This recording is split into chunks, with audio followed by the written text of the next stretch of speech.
കേരള രാഷ്ട്രീയത്തിൽ ഇടതുപക്ഷ ജനാധിപത്യ മുന്നണി എക്കാലം അവകാശപ്പെടാറുള്ളത് തങ്ങളുടെ മുന്നണി മര്യാദകളെയും കക്ഷികൾ തമ്മിലുള്ള പരസ്പര ബഹുമാനത്തെയുമാണ്. എന്നാൽ രണ്ടാം പിണറായി സർക്കാരിന്റെ കാലത്ത് മുന്നണിയിലെ ഏറ്റവും വലിയ രണ്ടാമത്തെ കക്ഷിയായ CPI നേരിടുന്ന അവഗണനകളും വിവേചനങ്ങളും ഇപ്പോൾ മറനീക്കി പുറത്തു വന്നിരിക്കുകയാണ്. മുൻ CPI സംസ്ഥാന സെക്രട്ടറിമാരായ NE ബൽറാം, കാനം രാജേന്ദ്രൻ എന്നിവരുടെ സ്മാരകങ്ങൾക്കായി ഭൂമി അനുവദിക്കുന്നതിൽ സർക്കാർ കാണിക്കുന്ന അനാസ്ഥയും അതേസമയം കേരള കോൺഗ്രസ് എമ്മിന് നഗരഹൃദയത്തിൽ ഭൂമി വാരിക്കോരി നൽകിയതും വലിയ രാഷ്ട്രീയ വിവാദത്തിനാണ് വഴി തുറന്നിരിക്കുന്നത്.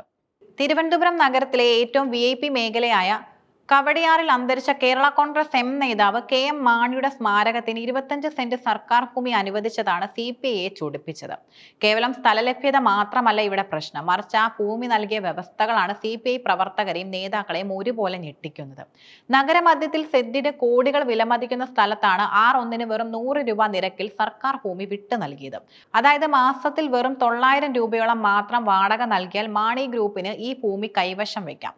ഭൂമി അനുവദിക്കുന്നതിനായി വിവിധ വകുപ്പുകളിൽ നിന്ന് ലഭിക്കേണ്ട NOCകൾ മിന്നൽ വേഗത്തിലാണ് ലഭ്യമായത്. ജലവിഭവ വകുപ്പിന്റെയും ആരോഗ്യ വകുപ്പിന്റെയും പക്കൽ ഈ ഫയലുകൾ ഒരിടത്തും തങ്ങി നിന്നില്ല എന്നത് മുഖ്യമന്ത്രിയുടെ പ്രത്യേക താല്പര്യത്തിലേക്കാണ് വിരൽ ചൂണ്ടുന്നത്. ഇടതുപക്ഷ പ്രസ്ഥാനത്തിന്റെ വളർച്ചയിൽ നിസ്തുലമായി പങ്കുവഹിച്ച രണ്ട് നേതാക്കളാണ് NE ബൽറാമും കാനം രാജേന്ദ്രനും. ഇവരുടെ പേരിൽ ഒരു സ്മാരകം പണിയാൻ CPI ഏറെ കാലമായി സർക്കാരിനോട് ഭൂമി ആവശ്യപ്പെടുന്നു. എന്നാൽ CPM കൈകാര്യം ചെയ്യുന്ന വകുപ്പുകൾ ഈ അപേക്ഷകളെ മുട്ടാപ്പോക്ക് ന്യായങ്ങൾ പറഞ്ഞ് തടഞ്ഞു വെച്ചിരിക്കുകയാണെന്നാണ് ആക്ഷേപം. അന്തരിച്ച CPI സംസ്ഥാന സെക്രട്ടറി കാനം രാജേന്ദ്രന്റെ സ്മാരകത്തിനായി തിരുവനന്തപുരം മെഡിക്കൽ കോളേജിന് സമീപം സ്ഥലം കണ്ടെത്തിയിരുന്നു. എന്നാൽ ആരോഗ്യവകുപ്പ് ഇതിന് ആവശ്യമായ NOC നൽകാതെ മാസങ്ങളായി ഫയൽ പിടിച്ചു വെച്ചിരിക്കുകയാണ്. പതിറ്റാണ്ടുകൾക്ക് മുമ്പ് അന്തരിച്ച NE ബൽറാമിന് സ്മാരകത്തിനായി 1 ഇഞ്ച് ഭൂമി പോലും വിട്ടുകൊടുക്കാൻ സർക്കാർ തയ്യാറാകാത്തത് കടുത്ത രാഷ്ട്രീയ അനീതിയാണെന്ന് CPI കരുതുന്നു. സ്വന്തം പാർട്ടിയിലെ മന്ത്രി K രാജൻ ഭരിക്കുന്ന റവന്യൂ വകുപ്പ് ഭൂമി വിട്ടുകൊടുക്കാൻ സന്നദ്ധമാണെങ്കിലും CPM മന്ത്രിമാരുടെ കീഴിലുള്ള വകുപ്പുകളുടെ നിസ്സഹരണം കാരണം CPI നിസ്സഹായരായി നിൽക്കുകയാണ്. എന്തുകൊണ്ടാണ് CPIയേക്കാൾ പ്രാധാന്യം മാണി ഗ്രൂപ്പിന് ലഭിക്കുന്നതെന്ന ചോദ്യത്തിന് രാഷ്ട്രീയ നിരീക്ഷകർ നൽകുന്ന മറുപടി മുന്നണി മാറ്റ ഭീഷണി എന്നാണ്. കേരള കോൺഗ്രസ് എം ഏതെങ്കിലും ഘട്ടത്തിൽ UDFിലേക്ക് തിരിച്ചു പോയേക്കാം എന്ന ഭയം CPMനുണ്ട്. അതുകൊണ്ട് തന്നെ അവരെ പ്രീണിപ്പിക്കാൻ എന്ത് വിട്ടുവീഴ്ചയ്ക്കും മുഖ്യമന്ത്രി തയ്യാറാകുന്നു. മറുവശത്ത് CPI ഇടതു മുന്നണിയുടെ അഭിവാജ്യ ഘടകമാണ്. അവർ മുന്നണി വിട്ട് പോകില്ല എന്ന ഉറച്ച വിശ്വാസം CPMനുണ്ട്. ഈ വിശ്വാസത്തെ CPM മുതലെടുക്കുകയാണെന്നും വിശ്വസ്തരെ ചവിട്ടുകയും ഭീഷണിപ്പെടുത്തുന്നവരെ താങ്ങുകയും ചെയ്യുന്ന രീതിയാണ് മുഖ്യമന്ത്രിയുടേതെന്നും CPI നേതാക്കൾ അടക്കം പറയുന്നു. സർക്കാർ സംവിധാനങ്ങൾ ഒരു രാഷ്ട്രീയ പാർട്ടിയോട് എങ്ങനെ പക്ഷപാതപരമായി പെരുമാറുന്നു എന്നതിന്റെ ഉദാഹരണമാണ് ഈ ഫയൽ നീക്കങ്ങൾ. CPM നേതാവ് കോടിയേരി ബാലകൃഷ്ണന്റെ സ്മാരകത്തിനായുള്ള നടപടികൾ യാതൊരു തടസ്സവുമില്ലാതെ മുന്നോട്ടു പോകുന്നു. കേരള കോൺഗ്രസ് എമ്മിന്റെ അപേക്ഷകളിൽ ദിവസങ്ങൾക്കുള്ളിൽ തീരുമാനമുണ്ടാകുന്നു. എന്നാൽ CPIയുടെ അപേക്ഷകൾ ചുവപ്പ് നാടയിൽ കുടുങ്ങി വർഷങ്ങളോളം കിടക്കുകയാണ്. ഈ വിവേചനം CPIയുടെ യുവജന സംഘടനകളിലും കേഡറുകളിലും വലിയ പ്രതിഷേധത്തിന് കാരണമായിട്ടുണ്ട്. ഞങ്ങൾ മുന്നണിയിലെ വെറും കാഴ്ചക്കാരല്ല എന്ന വികാരം പാർട്ടിയിൽ ശക്തമാവുകയാണ്. ഈ അവഗണന ഇനി സഹിക്കാനാവില്ലെന്ന നിലപാടിലാണ് CPI നേതൃത്വം. ബിനോയ് വിശ്വം ഉൾപ്പെടെയുള്ള നേതാക്കൾ ഈ വിഷയത്തിൽ കടുത്ത അതൃപ്തിയിലാണ്. വിഷയം നേരിട്ട് മുഖ്യമന്ത്രിയുടെ ശ്രദ്ധയിൽപ്പെടുത്താൻ CPI തീരുമാനിച്ചിട്ടുമുണ്ട്. ഭൂമി അനുവദിക്കുന്നതിലെ വിവേചനം രേഖാമൂലം തന്നെ ഉന്നയിക്കാനാണ് നീക്കം.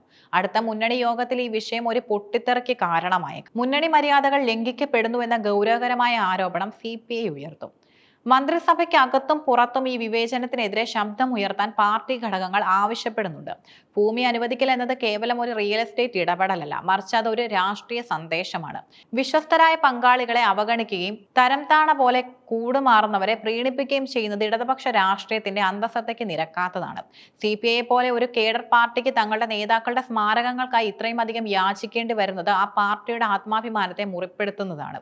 ഈ വിവേചനം തുടർന്നാൽ വരും ദിവസങ്ങളിൽ ഇടതു മുന്നണിക്കുള്ളിൽ വലിയ രാഷ്ട്രീയ കൊടുങ്കാറ്റുകൾ രൂപപ്പെടുമെന്ന കാര്യത്തിലും സംശയമില്ല. വിശ്വാസത്തെക്കാൾ രാഷ്ട്രീയ തന്ത്രങ്ങൾക്ക് വില കൽപ്പിക്കുമ്പോൾ അത് മുന്നണിയുടെ തകർച്ചയുടെ തുടക്കമാകുമോ എന്നാണ് രാഷ്ട്രീയ ലോകം ഉറ്റുനോക്കുന്നത്.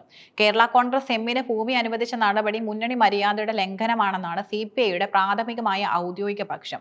വിശ്വസ്തരായ ഘടകകക്ഷികളെ തഴഞ്ഞ് ഭീഷണി രാഷ്ട്രീയം ഉയർത്തുന്നവർക്ക് പരിഗണന നൽകുന്നത് അംഗീകരിക്കാനാവില്ലെന്ന് പാർട്ടി നേതൃത്വം വ്യക്തമാക്കുന്നു. വിട്ടുവീഴ്ചകൾക്കും വിശ്വസ്തതയ്ക്കും പുല്ലുവിലയാണ് സർക്കാർ നൽകുന്നതെന്ന വികാരം പാർട്ടി സംസ്ഥാന കൗൺസിലിൽ പല നേതാക്കളും ഉയർത്തിയിട്ടുണ്ട്. റവന്യൂ വകുപ്പ് CPI മന്ത്രിയുടെ കീഴിലായിട്ടും മറ്റു വകുപ്പുകൾ NOC നൽകാതെ ഫയലുകൾ തടയുന്നത് ഗൂഢാലോചനയാണെന്ന് CPI കരുതുന്നു. കാനം രാജേന്ദ്രനെ പോലെയുള്ള ഒരു സമുന്നത നേതാവിന്റെ സ്മാരകത്തിന് ചുവപ്പ് നാട കാണിക്കുന്നത് രാഷ്ട്രീയമായ അവഹേളനമാണെന്നാണ് പാർട്ടിയുടെ നിലപാട്. ഉദ്യോഗസ്ഥർ ബോധപൂർവം ഫയലുകൾ താമസിപ്പിക്കുകയാണെന്നും ഇതിന് രാഷ്ട്രീയ പിന്തുണ ഉണ്ടെന്നും പാർട്ടി സെക്രട്ടേറിയറ്റ് വിലയിരുത്തുന്നു. വിഷയം മുഖ്യമന്ത്രിയുടെ ശ്രദ്ധയിൽപ്പെട്ടിട്ടും നടപടി ഉണ്ടാകാത്തതിലാണ് CPIക്ക് ഏറ്റവും വലിയ പ്രതിഷേധം. മാണി ഗ്രൂപ്പിന് വേണ്ടി മുഖ്യമന്ത്രി നേരിട്ട് താൽപര്യമെടുത്തപ്പോൾ CPI നേതാക്കളുടെ അപേക്ഷകളിൽ മുഖ്യമന്ത്രി മൗനം പാലിക്കുന്നത് ഇരട്ടത്താപ്പാണെന്ന് നേതാക്കൾ രഹസ്യമായി സമ്മതിക്കുന്നു.